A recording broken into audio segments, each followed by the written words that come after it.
So, you want to know what it's like being black in Japan? You know, I've done videos on this in the past, and I was just basically targeting the videos toward only black men. But seeing that I'm getting a lot of curiosity as to what it means from a lot more people now. So, you know, I don't know where to start, but there's so many different things going through my mind right now as to what it means, as to how I feel being black here in Japan. Now,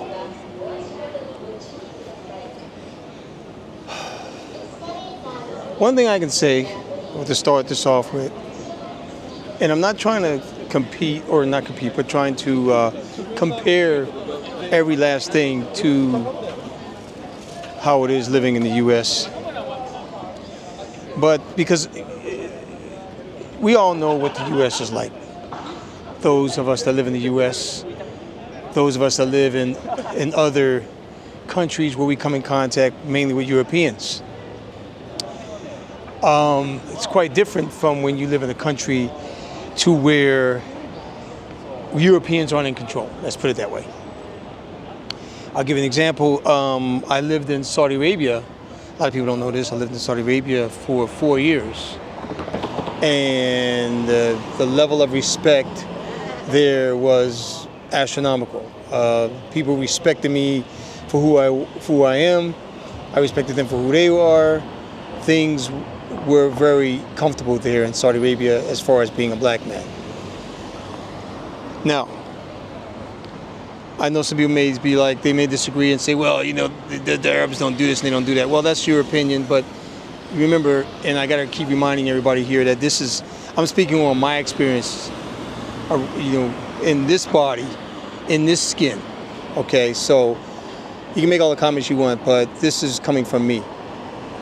So let's get back to Japan, and I'll tell you where I am in a minute. So I know I've watched some videos. There's a few channels out there on black experiences in Japan. I've seen quite a bit of those videos. Different people do different videos with different experiences. For me, I can honestly say that I've never had a problem being a black man in Japan. Never. I've never had any problem with the police. And I know that there's some channels out there where people are saying, hey, the police are targeting me and this, that, the other. Well, I don't see a lot of police where I live, but then when I do come across police, people treat me with the same way they treat anybody else. So let me put it this way. So I've had one encounter with the police since I've been in Japan, and that was back in 1994. So that was 30 years ago.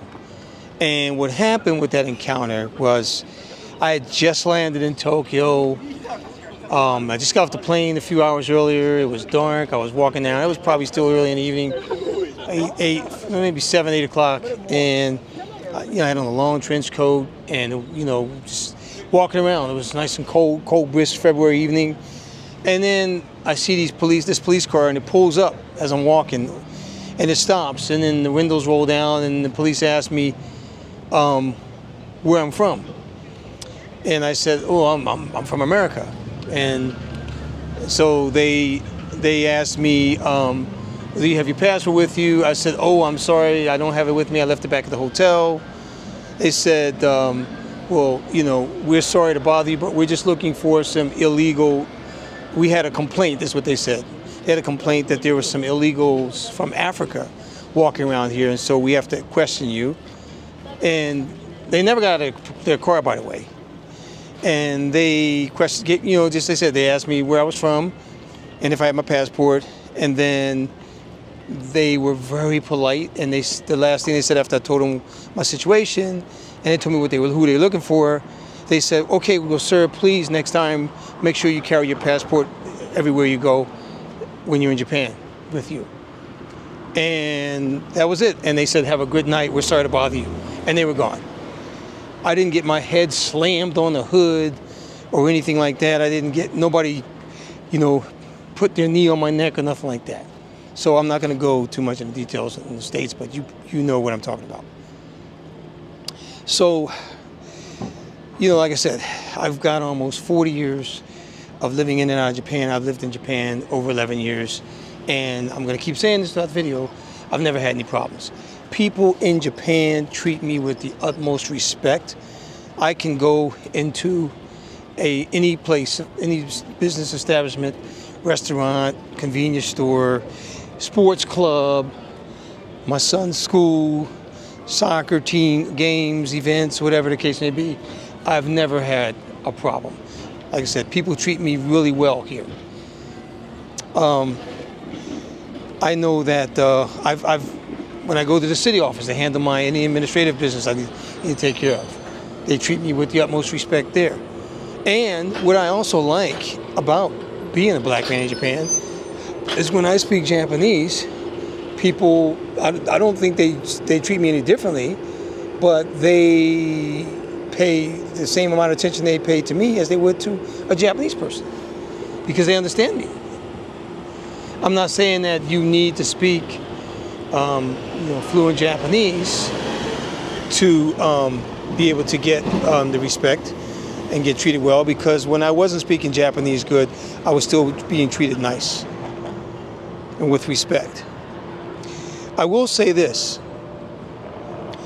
I've seen times change. I've seen different variations of how I was treated as a black man from the first time I stepped foot in this country until now, like I said, which was almost 40 years ago. You know, back in the 90s, 80s, 90s, you know, Japanese were becoming exposed to all kinds of things. You know, a lot of black music, which has always been here with the jazz, but then they started getting more exposure to blacks in film, blacks, you know, doing these music videos and whatnot. And at first people were thinking, oh, are you some sort of entertainer, right? And then you see us on the TV doing the commercials in Japan. And then, you know, it went from, are you some sort of entertainer back in the 80s to, oh, okay, what are you, an English teacher? So I noticed that throughout my existence here in Japan, the window has narrowed to now where they really don't even care what I am, what I do. Yeah, you may get somebody out there asking you what your job is, but it's no longer race-based, if you will, like I said, back in the 80s and 90s, where they were assuming that every black person was an entertainer. Okay, it's no longer like that. It's like I go, like I said, they treat me with the utmost respect. I get treated exactly the same as the next person that walks into 7-Eleven, a business that, like I said, go get a restaurant or nothing. I've never been treated any different just because I'm black here in Japan. Okay. Now, I do know that there's some videos out there where guys are saying that you are never lonely here. You always get attention when you are a black person because you stand out. Well, yeah, I noticed that at first, when, you know, I would say the first 20 years of existence, me being in and out, living in here, visiting back and forth in Japan. But I think that was mainly out of curiosity, because the dating scene today compared to what it was in the 80s and 90s is totally different. I mean, again, to tell you guys where I'm at, so I'm here in a beautiful city, Toyama, here in Toyama City. My wife and I, my daughter came out here for a day. Oh, and we're staying overnight. We've had a wonderful time here. I come here quite often. This is my third time staying here, but I've been here, you know, quite a few times. I really love it. It's one of my favorite places to come in Japan because it's such a beautiful city. It's just you have your Kansui Park on one side of the station, and the other side of the station you have the Castle Park and a couple other parks, and just the walking, everything is so close. It's just, the scenery is beautiful. It's just a really nice environment and a nice city to be in. And I love the trams because I grew up on trolley cars in Philly. So let me get back to what I'm saying. So I know I had some people out there say, yeah, oh, you'll never be lonely. You know, they're always going to pay attention to you. Well, you know what? I don't feel like people pay attention to me. Because I've gotten so used to being in Japan and so used to doing things that I do. Granted, I live in the city of 180,000, and you know, but even there where I live, people don't pay me any mind really. You know, yeah, you might get some once on occasion. You might get people like me. Hey, you know, they see me with my family. They'll look for an opportunity to ask you some questions or to get to know who you are. That's in any part of the world. People, if they're not familiar with you, they will look for an opportunity. But other than that, I just go about my daily life, and I don't have any issues. I think one of the biggest reasons why I maybe don't feel that too is because in my city, I drive everywhere. Yeah, I walk a lot, but I have a car, so you need a car where we live in Joetsu City in Niigata Prefecture, because like I said, they don't have the best public transportation in the world, so you know, you need to drive. Everybody drives, right? So my exposure to people is lower than, say, somebody else living in, say, a Tokyo or Osaka, Kobe, major metropolitan area. They have more, they're exposed more. So yeah, you will more than likely get those looks. Now, I'll give you an example. So when I was in Osaka, when I lived in Osaka, back in the 90s, you know, kids would come up to me and say, hey, Michael Jordan. They would call me Michael Jordan all the time. Hey, Michael Jordan, because, you know, I'm a shaved head, and I just shaved my head in the 90s, and I was, you know, I'm tall, and, you know, they would look at me because I'm 6 foot, but to them, I'm 7 foot, right? When you're a little 4-foot kid. And they're like, oh my goodness, Michael Jordan. So they always would always like get me sometimes. It wouldn't bother me, but it was like, yeah, I can tell I was never lonely. I was always being put on show, if you will. And that's the feeling I had. So if anything, yeah, you were made to feel that way back in the 90s. Well, fast forward, the last time I was in Osaka was last November. I spent 3 nights there, and I didn't have that experience at all.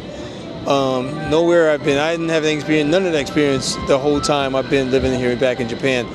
You know, kids won't even really come up and pay any mind to me, because Japanese are so accustomed to now seeing different people in their country that they don't really pay you a lot of mind, okay?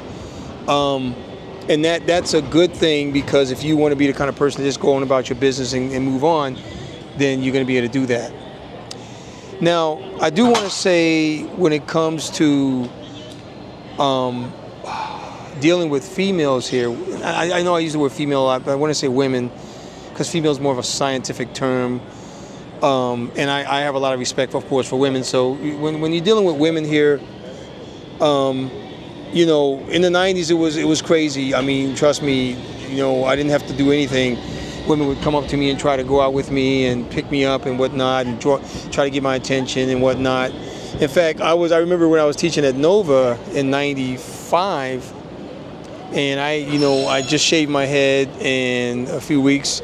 And on my floor, because the floor I taught on in that Nova school in Tennoji was an open, like, you know, you could just everything was open. So the whole floor was open pretty much.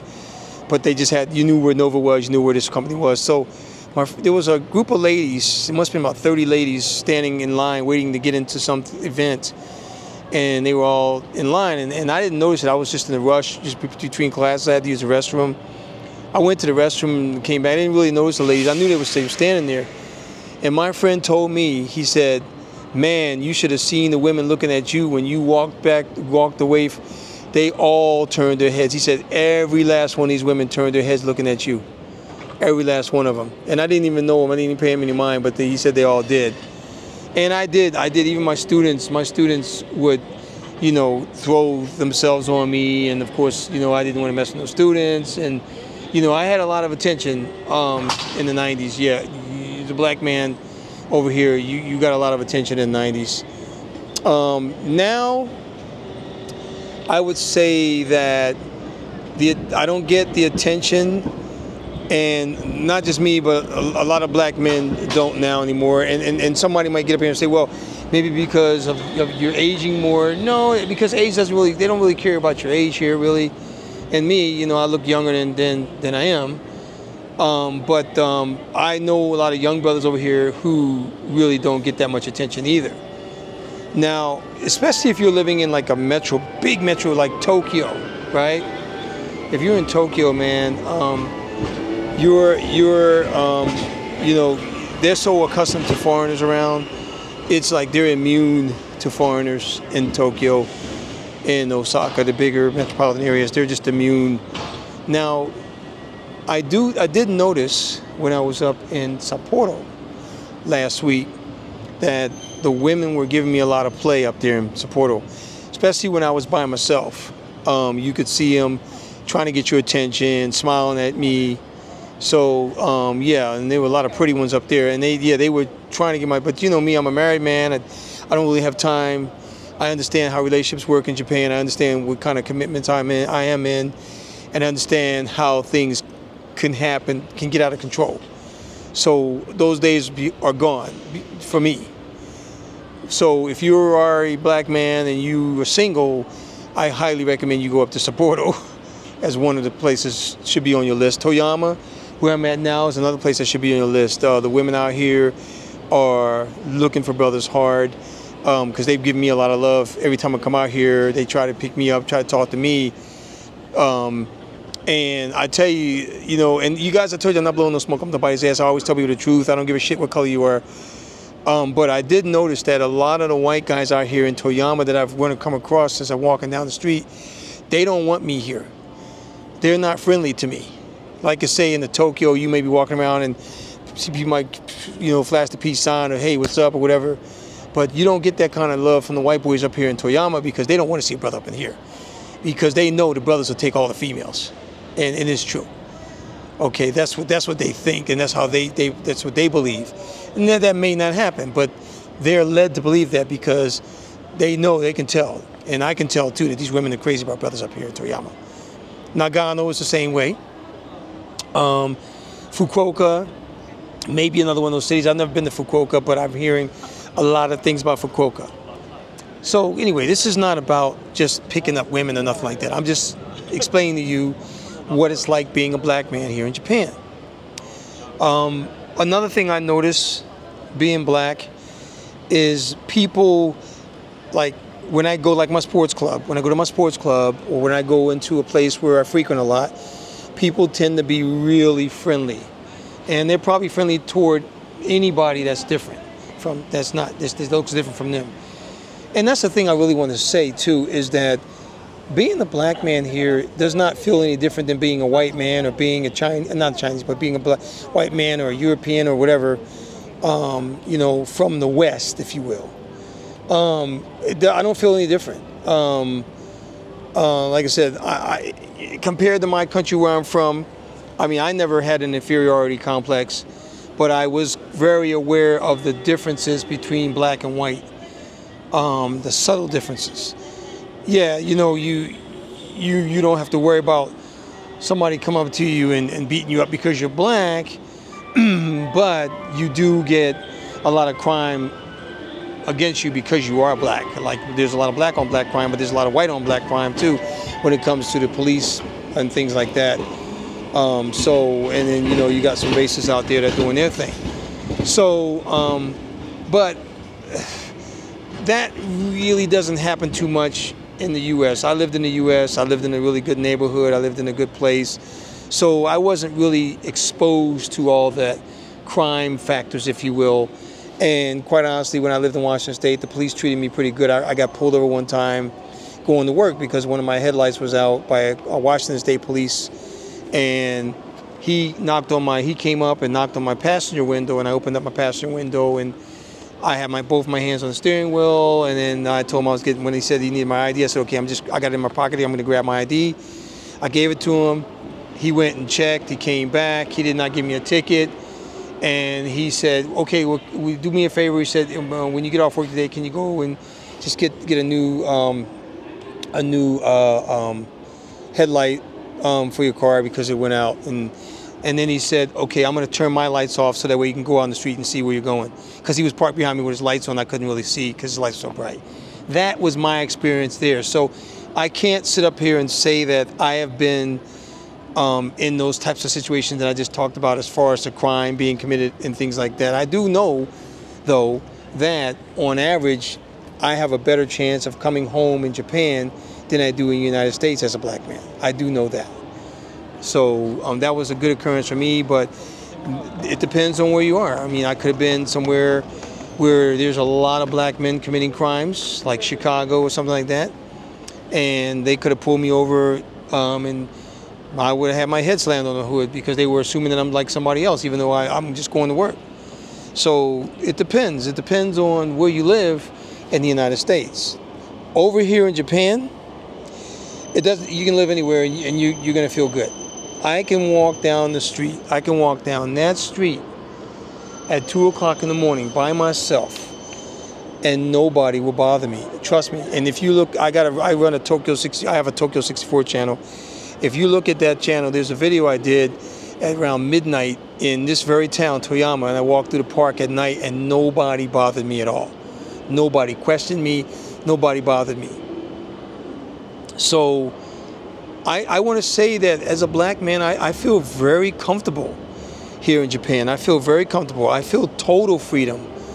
And I'm going to give you another example of what I mean. Is like, okay, some people might be like, well, hey, you know, so what about family? How did your wife's family treat you when you met your wife? My wife's family treated me very well. And to give you a little history on that, so when I asked my wife to be my girlfriend, we were going together in the States. We were just hanging out, though. It wasn't boyfriend girlfriend. We were just hanging out. You know, we were doing a lot of things together. But you know, I hadn't asked my wife that question yet because I had met her. I met her in October of that year, and then she didn't call me for 2 months because she said she had just gotten to the States, and she was kind of suspicious. She said, how come all these guys want to talk to me? You know, she was an attractive lady, but she just was suspicious of people because that's how my wife is. But her friend told her to call me. She finally called me up, and we hooked up, and we started going out together. And then she went back to Japan a few months later. I thought I would never see her again, but then we kept in touch, and then I ended up asking her, hey, on the phone, hey, you know what, you want to be my girlfriend? See what I was saying earlier about this? I formally asked her to be my girlfriend. Of course, she accepted. The rest is history. But because I remember telling her when she was in the States with me, I said, look, babe, I said, look, if I ever show up at your prefecture in your hometown, that means I'm serious about you. And I did. I went, after asking her to be my girl, the following week, I was in her hometown. And I met her mother the first night I was in her hometown. Yes, she had told me earlier, she said, hey, my mother wants to take us to dinner. So her mother had already known about me because, you know, my wife was just talking about me left and right because she was so in love. And she still is, of course we still are, but she was like so smitten with me. And so, that night I met her mom. Her mom was really beautiful, man. She was, I think she's like 54 or something like that, short hair, beautiful lady. I was like, ooh, my wife gonna look like that? Okay, it's a wrap. When she gets that age, it's a wrap. So her mom from day one treated me nice.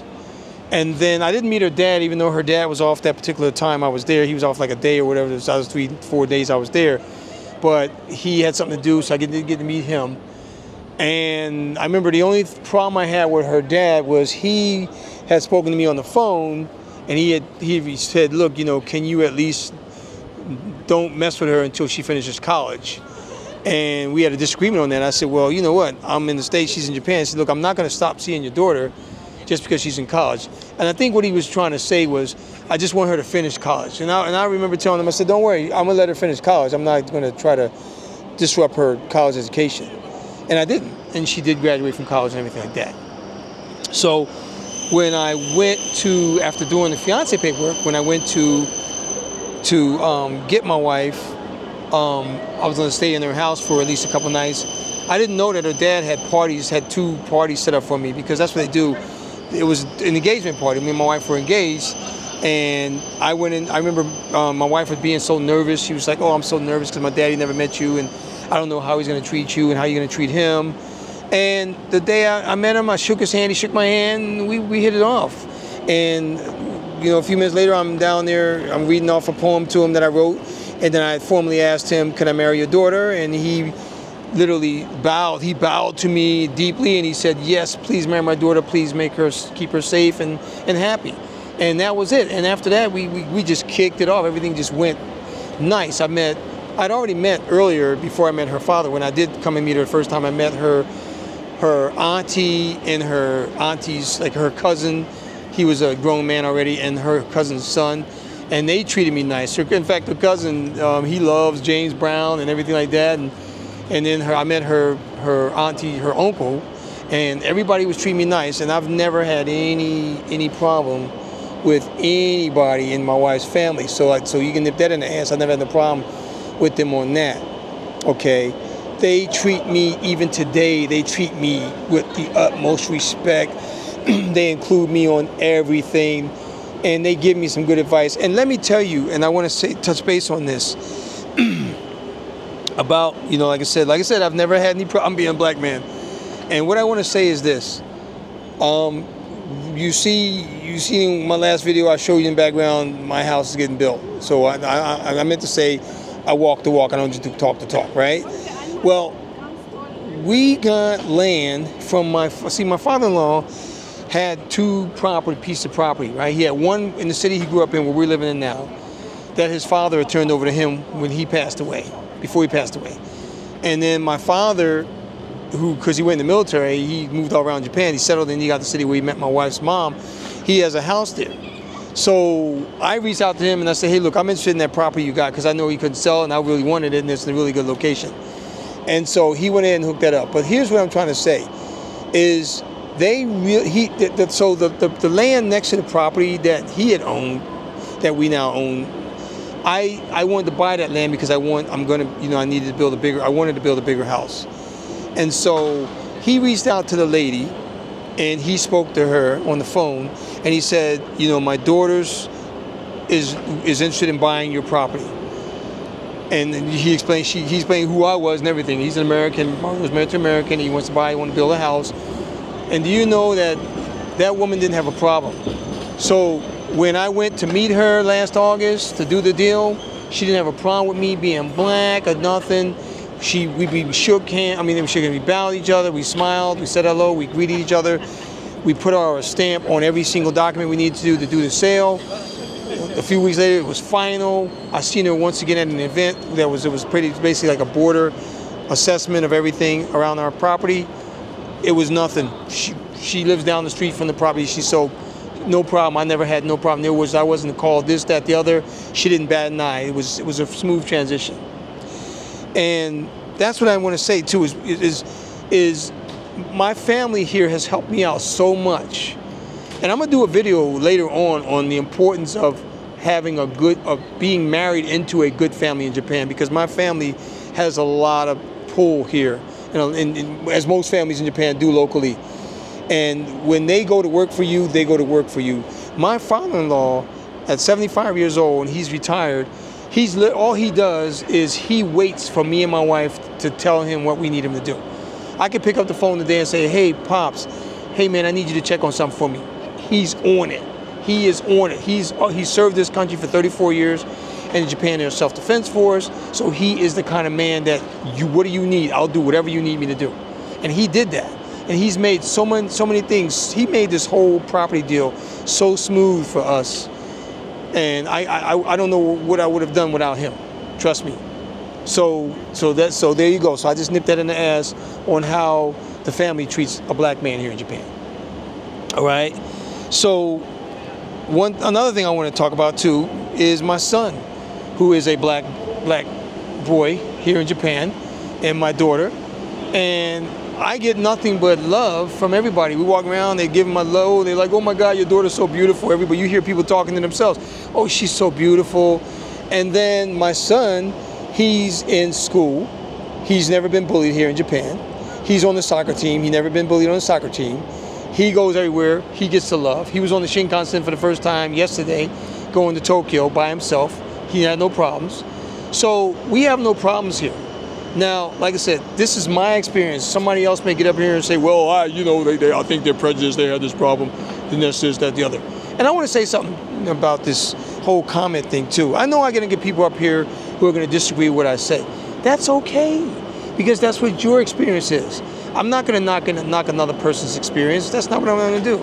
I may say, well, that has not happened to me. Really, that's what I want to say is when I say I disagree, which I don't mind people disagreeing, because we're all adults here. We can disagree. It's no problem. No, I'm not going to shoot nobody. Nobody's going to shoot me just because I disagree with them here. Okay, this is a free world. There's a free network here. So I got my experience. You got your experience, and that's how it works. And so I'm just up here telling you mine. But I do respect each and every one of you, and I do see your comments. So I hope you don't feel offended by me at all when I answer, because I'm a very blunt, East Coast Philadelphia guy. So, and I mean nothing but love for everybody. So that's what I wanted to throw in there like that, man. So, I'm not here. I mean, I'm living well. I have no reason to get upset at people's comments. Trust me, I live well here. I'm not making no money off this shit. I don't do YouTube for money. I do YouTube because I have a desire to help people out from all over the world on what it's like living in Japan. And the reason why I did this video tonight here in Toyama City, amongst these beautiful, in front of this beautiful train station here with these lovely trams driving by, is because somebody had made a comment and said, hey, can you do something on what it's like being a black man in Japan? It's total freedom. It's total freedom. Like I said, I'm out here now in the middle of all these people. Nobody's bothering me. Everybody's just walking my mind in the business. See? So this is how it is. This is the life for me every day here in Japan. So I got no complaints.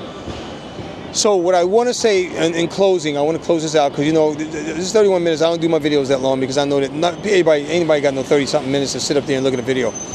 But what I want to say is, if you are living in the U.S., man, or anywhere else you live, and you having some problems, if you have a reason or chance to get out of there and move to Japan, I would highly recommend you move to Japan. So anyway, this is BSP. I'm living well in Japan. I'm a black man. I'm living well, and I'm treated well. Peace out.